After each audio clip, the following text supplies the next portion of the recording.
지금부터 주님 품에 안기는 그날까지 그 사랑 안에 사시길 축복합니다.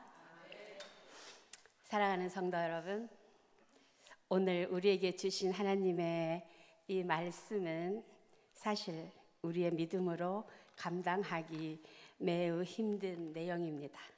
우리뿐만이 아니라 하나님께서 이스라엘을 선택하여 부르시고 그들에게 율법을 주신 그때부터 주님이 오시기 직전까지, 그리고 오늘까지도 모든 이스라엘 사람들은 물론이고 예수 그리스도를 구주로 고백하는 모든 교회가 실천할 수 없었던, 더 정확히 말한다면 실천할 수 있다고 고려해 본 적도 없는 그런 주님의 명령입니다. 그럼에도 불구하고 오늘 저는 감히 한 번쯤은 해보자고 성도님들에게, 그리고 저 자신에게 도전장을 내보고 싶습니다. 우리가 주님의 부르심을 받아 주님께 가기 전에 적어도 한 번 정도는 이 말씀대로 실천해 봄으로써 주님 앞에 서는 그날 주님께 아주 당당하게 말씀 드릴 수 있는 일 하나 만들어 보자고 오늘 이 말씀으로 성도님들을 초대하고자 합니다. 우리가 읽은 본문은 이렇게 시작합니다. 마태복음 18장 21절을 제가 읽겠습니다. 그때 베드로가 나와 이르되 주여, 내 형제가 내게 죄를 범하면 몇 번이나 용서하여 주리까? 7번까지 하오리까? 여기서 그때는 바로 윗구절 15절에서 20절까지의 내용으로 주님이 말씀하시기를 마친 후를 말합니다. 주님은 교회 공동체 내에서 죄를 지은 형제를 어떻게 치리해야 할지에 대해 말씀을 하시면서 교회 공동체에 해를 입힌 형제라 할지라도 마지막까지 관용으로 대하라고 권면하십니다. 그러면서 결론적으로 하신 말씀이 18절의 말씀, 무엇이든지 너희가 땅에서 묶으면 하늘에서도 묶이고 너희가 땅에서 풀면 하늘에서도 풀릴 것이라고 하십니다. 이 말씀은 하나님께서 아브라함을 축복하시면서 하신 창세기 12장 3절의 말씀과 같습니다. 12장 3절의 말씀에서 너를 축복하는 사람에게는 내가 복을 내리고 너를 저주하는 사람은 내가 저주하겠다. 땅의 모든 족속이 너로 말미암아 복을 얻게 될 것이다 라고 말씀하십니다. 하나님께서 주시는 이 권세는 그 능력이 너무도 막강하여 두렵고 떨리기까지 하는 권세입니다. 우리에게 우리 이웃의 구원과 멸망을 맡기겠다는 말씀입니다. 우리가 하늘의 바로미터가 된다는 이 말씀을 뒤집어 본다면 우리로 하여금 그러니 너는 하나님처럼 행하라는 말씀이 되기도 합니다. 우리가 하나님으로부터 이런 권세를 받은 사람이라면 성도 여러분께서는 이웃을 향하여 어떤 자세로 사시겠습니까? 시도 때도 없이 권세를 이용해 이웃과 매듭을 만드시겠습니까? 아니면 내가 죽을 각오로 나를 죽이고 이웃을 위해 어떤 매듭이라도 풀면서 사시겠습니까? 주님은 오늘 베드로를 통해 이 말씀을 하고 싶으신 것입니다.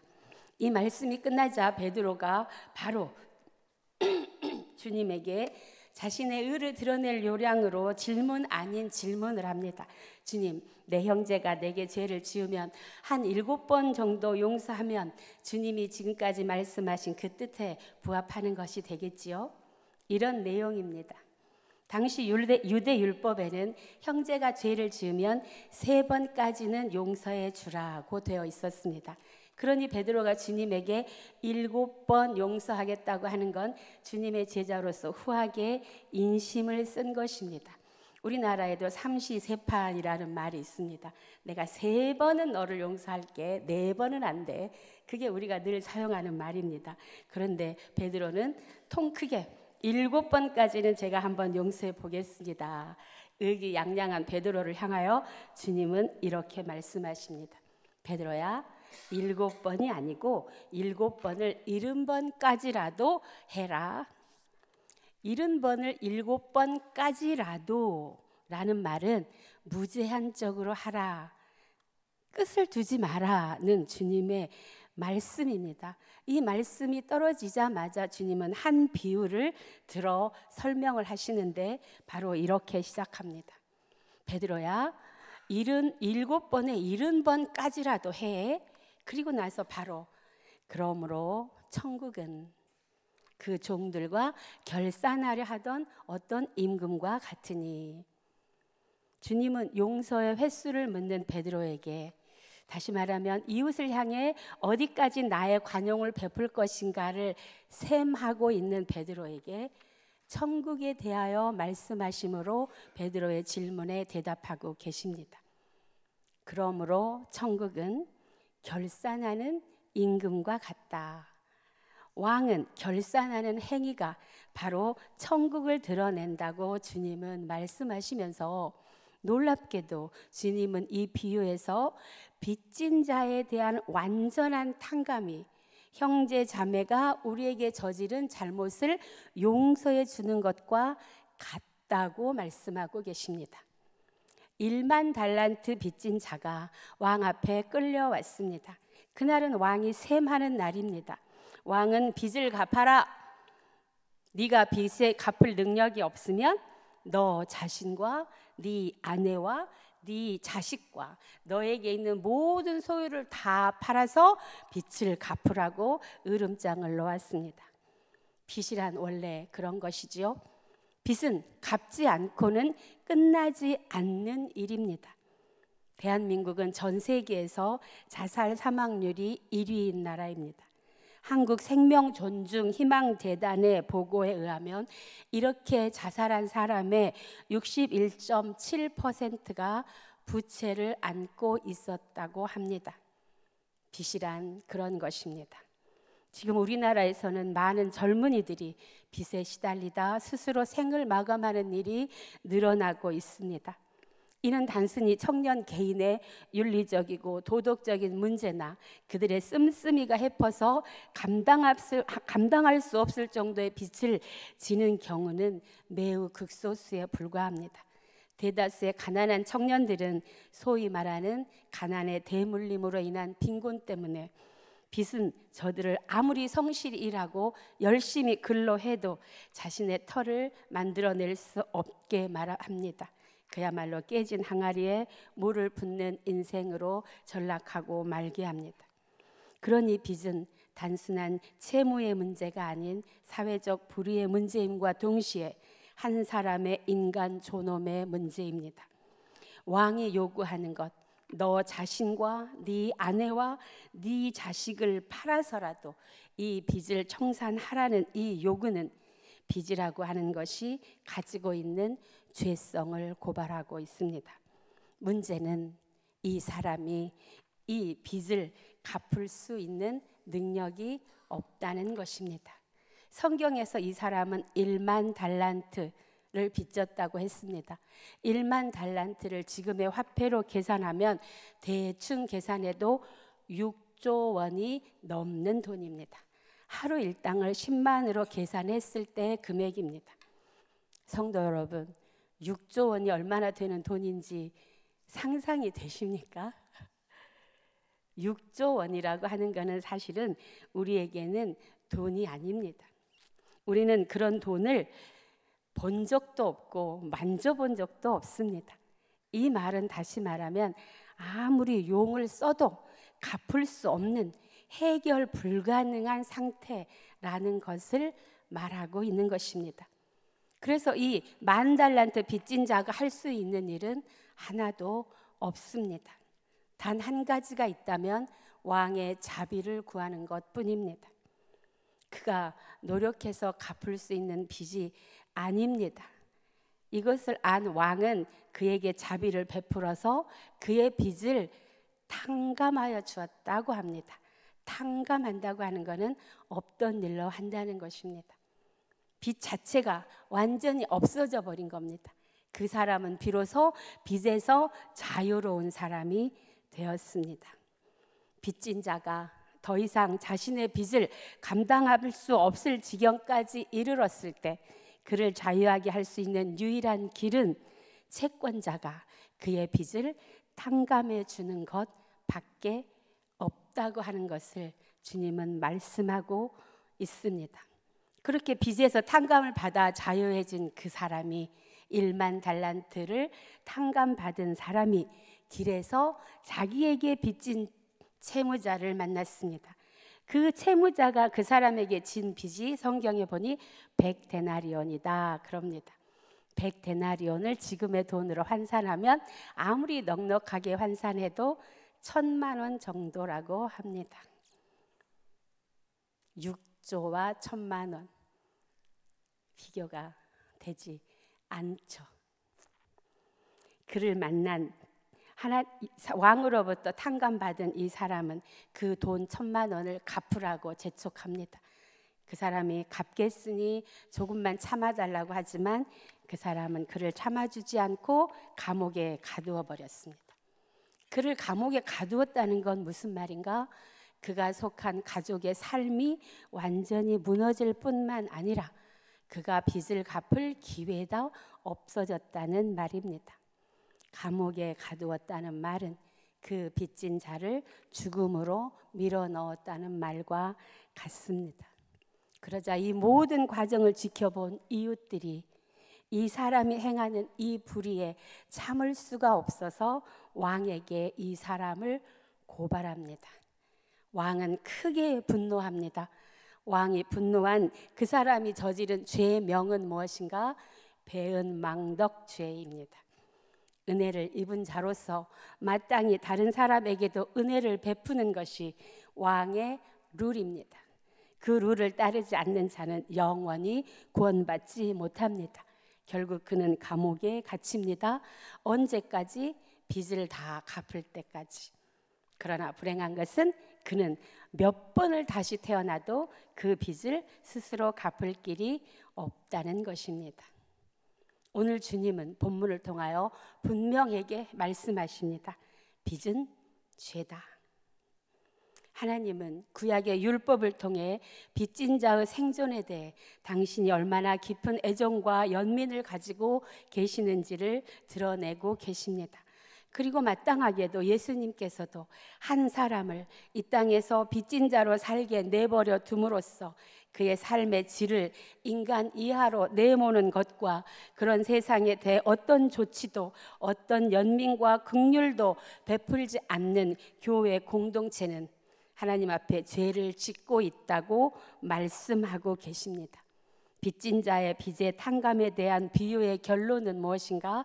너희가 각각 마음으로부터 형제를 용서하지 아니하면 나의 하늘 아버지께서도 너희에게 이와 같이 하시리라 이기 때문입니다. 마태복음 6장 12절의 주기도문의 내용도 똑같은 것을 말씀하고 계십니다.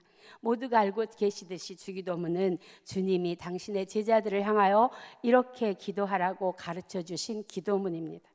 오늘의 본문인 1만 달란트 비유에서 사용된 빚에 해당하는 헬라어는 오페일레아입니다.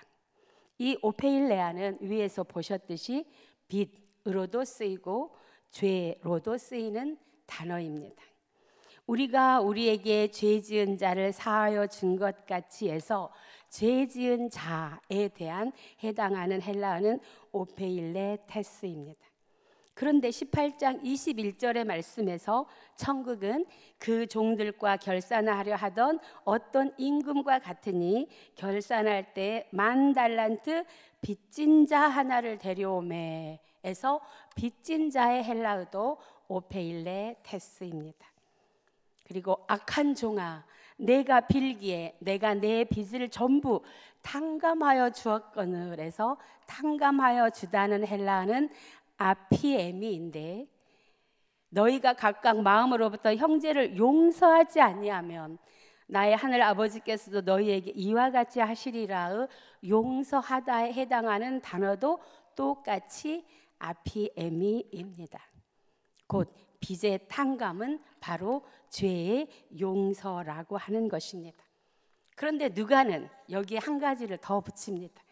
누가복음에 보면은 우리가 우리에게 죄 지은 자를 용서하여 준 것 같이 우리의 죄를 용서하여 달라고 할 때 누가는 이 죄에 대해서 우리가 잘 아는 하마르티에를 사용하고 있습니다.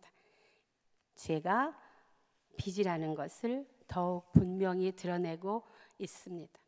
이처럼 주님이 빚을 죄라고 말씀하시는 성경 본문에 사용된 헬라어 단어는 오페일레마, 즉 채무의 불이행, 의무의 불이행입니다. 그리고 또 다른 하나 하마르티아는 관역을 벗어남, 다시 말해 본질에서 벗어났다는 것을 의미하고 있습니다.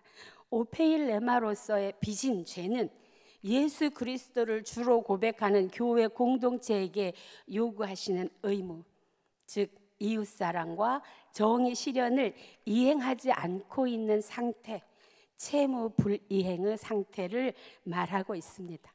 그런데 이 의무 불이행의 상태는 곧장 어디로 향하여 달려가는가? 하마르티아, 다시 말해 하나님과의 올바른 관계라고 하는 관역에서 벗어나버린 결과를 향하여 달려간다는 것입니다. 관역에서 벗어난다는 것은 그리스도를 구주로 고백하는 공동체가 그 본질에서 벗어났다는 것을 말하고 죄송합니다. 그렇게 된 공동체는 쓸모가 없어져 다만 밖에 버려질 뿐이라고 경고하고 계십니다. 우리가 한 가지 다시 생각해 볼 것은 바로 빚은 갚아야만 한다는 것입니다. 주님은 우리에게 빚은 반드시 갚아야만 하는 것처럼 죄 역시도 그렇다고 말씀하고 계십니다. 다시 말해 빚진 자의 예민함처럼 죄의 문제에 대해서도 그만큼 예민하게 반응해야 한다는 것을 말씀하십니다. 우리 모두는 한평생을 살아오면서 한 번쯤은 빚진 자로 산 경험을 갖고 계실 것입니다. 그렇지 않다면 빚진 자의 심정을 모르시겠죠? 한 번쯤이라도 빚진 자가 되어 봤다면 그때의 심정이나 상태를 떠올려 보신다면 우리가 얼마나 죄의 문제에 대해서는 둔감한지를 금세 알아차리실 수 있을 겁니다. 빚진 자의 빚을 탕감해 주는 것은 하나님께서 우리의 죄를 용서해 주신 은혜의 법칙과 한 가지로 동일합니다. 우리가 우리의 죄를 용서해 주신 하나님의 은혜에 감격하는 그만큼의 무게로 우리에게 또는 우리 가운데 빚 때문에 고통당하는 그들에게 긍휼과 자비로 그들이 빚의 굴레에서 벗어날 수 있도록 도와주어야 합니다. 이 나라에는 빚 때문에 죽음을 선택해야만 하는 처절한 삶의 고통을 짊어진 이웃들이 여전히 존재하고 있습니다. 그들을 그렇게 방치하고 무관심하면 주님은 우리에게 죄를 짓고 있다고 말씀하십니다. 이 말씀을 성도 여러분들께서 믿음으로 받아들이실 수 있기를 주님의 이름으로 축복합니다. 6조 원의 빚을 탕감받은 저희가 누리는 기쁨을 우리 주변에 1,000만 원의 빚을 진 것 때문에 고통당하는 자들과 함께 기뻐할 날이 올 수 있기를 기대하며 그렇게 기도하시기 바랍니다. 바로 거기가 천국이기 때문입니다. 사랑하는 성도 여러분, 강진읍 교회가 오늘 주님이 우리에게 하신 이 말씀을 한 번쯤은 실천해 보시는 성도님들의 공동체가 되기를 축복합니다. 기도하겠습니다. 주님, 우리에게 빚진 자의 빚을 탕감해 준 것 같이 우리의 죄를 용서하여 주시옵소서. 우리가 주님이 가르쳐 주신 이 기도를 진심으로 할 때 우리는 우리에게 빚진 자의 빚도 탕감해 주겠다고 하는 고백임을 잊지 않게 하여 주시어서 우리가 감당할 수 없다고 생각하는, 우리가 실천할 수 없다고 생각하는 이 일을 우리 평생에 한 번쯤은 주님을 믿음으로 실천할 수 있도록 허락하여 주시옵소서. 그리하여 이 강진급 교회 공동체에는 서로가 빚 때문에 고통당하는 자를 외면하지 않고 그 문제를 나의 문제로 끌어안고 그가 그 빚에서 해방되어 온전한 삶을 다시 살아낼 수 있도록 서로 협력하게 하여 주시고 이 나라, 이 민족에 그런 날이 올 수 있도록 도와주셔서 다시는 빚 때문에 죽어가는 젊은이들이 없게 하시고 다시는 빚 때문에 고통과 가난 속에서 허덕이다 삶을 마감하는 아름다운 이들이 없게 하여 주시옵소서.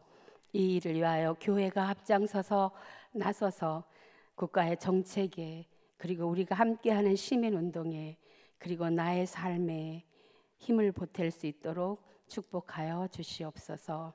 예수님의 이름으로 기도드리옵나이다. 아멘.